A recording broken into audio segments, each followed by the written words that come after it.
What was going on in Impact communities? I hope you had a great and very Merry Christmas, and I hope you had a wonderful New Year.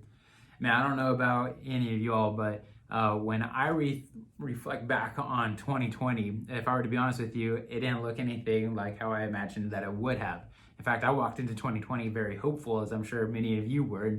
And much like most people do, I created a list of things that I wanted to accomplish within 2020, goals and resolutions, and I'm sure many of you did too.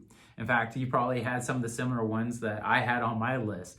The idea of getting healthier, paying off debt, and for many of us, being in church more consistently, making a more of a regular routine out of it. And all those are great goals to have. And then 2020 happened. All of a sudden, we heard that Australia was on fire. Kobe Bryant died in a horrific helicopter crash. And then all of a sudden, out of nowhere, come mid-March, this virus entered onto the scene, something that we call COVID-19. And as we reflect on those things, and as those things hit us, we started to realize that the goals, the resolutions that we made for 2020 became a lot more difficult to actually manage and accomplish. You see, when we tried to focus in on our health and eating better and whatnot, we found ourselves in lockdown and quarantine, being safer at home. And all of a sudden, we found ourselves snacking on the food items that we had in our home, eating more frequently than we originally would have. And all of a sudden we realized that instead of maybe our waist size getting smaller, we actually saw it expanding. For many of us, paying off debt became increasingly more difficult to do because we just lost any form of job security within the beginning of the pandemic. For many of you, maybe you faced a furlough. Some of you, maybe you lost your job, your business shut down. So the idea of paying off debt or giving more money away became something more difficult and really unimaginable to do. And then we talk about being in church more frequently. Again, a great goal, but it's kind of hard to be in church when the church doors are closed. Again, 2020 looked nothing like how I imagined it, and I'm sure nothing how you imagined it. We walked in blazing a trail of hope and expectation of good things to come, this 2020 vision, and now here we are a year later, the beginning of 2021, and we walk into it with a little bit more hesitancy.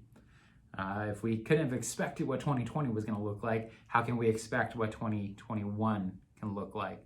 But believe me when I say this, that while it seems like the bad outweighed the good of 2020, there was still good in this past year because God was still sitting on his throne and he was actively involved in our year 2020. Now, one of my favorite stories that came out of this past year was this. When quarantine happened and shut down, safer at home mandates took place, we saw church happen in a completely different way. In fact, for many of us, we didn't think that we could do church unless we were walking in through the four walls of a building, if we were walking in through the doors of Lakeland. But all of a sudden we found ourselves doing church differently because we were sitting at home with our family, with our loved ones, and we were watching online, much like many of our friends still do today, be it Facebook or YouTube or hopping on to the church website. But what we did see happen with that was that the shares, the invite to come with us, with me, with you to church went up. In fact, it became a lot easier because instead of you having to ask that coworker, that neighbor, that friend, that family member, would you come with me to church? All you simply had to do was hit the share button once and off the message went to every single person on your friends list and went all over the world.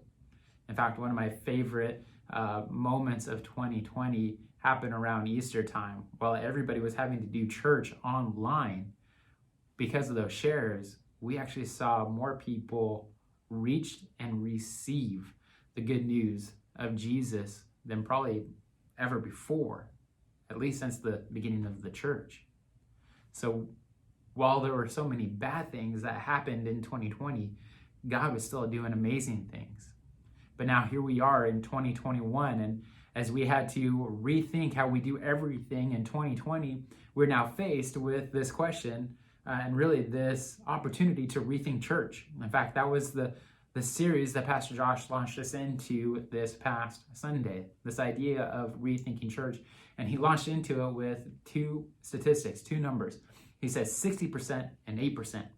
Now that 60% represents the people that are unchurched, they're de-churched, or they're just non-church whatsoever. They don't want anything to do with the church. They don't have faith in Jesus whatsoever.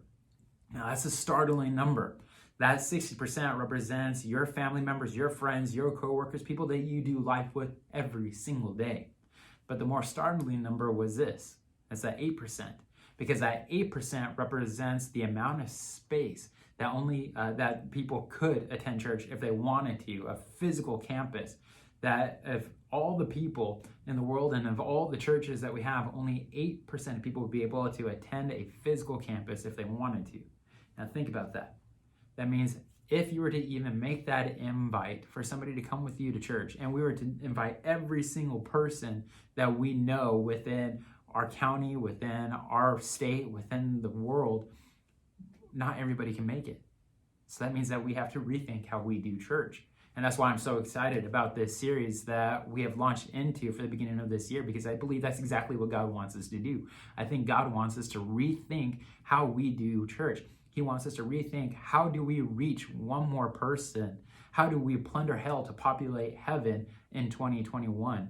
You see, I think what 2020 was, and what we will end up seeing it to be, was the beginning of the groundwork that God was cultivating for us to step further into a greater plan that he has in store for 2021. You see, when Jesus gives his church, you and me, the commission, he doesn't say, well, gather and make disciples of all nations. No, he says, go and make disciples of all nations. That means that we're taking the good news wherever we go. Just like the early church in the book of Acts took the good news wherever they went.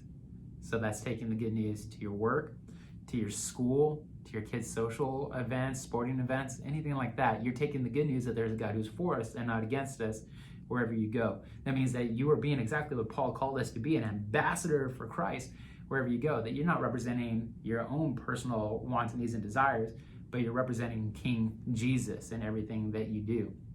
So that's why I say this is what I believe, that 2020 was just the beginning of a greater work that God has in store for us here in 2021. I believe that 2021 is the year that the church, again, that's you and me, we begin to look a lot like what the church was always meant to be, the way that we see it in those early days in the book of Acts and in the New Testament.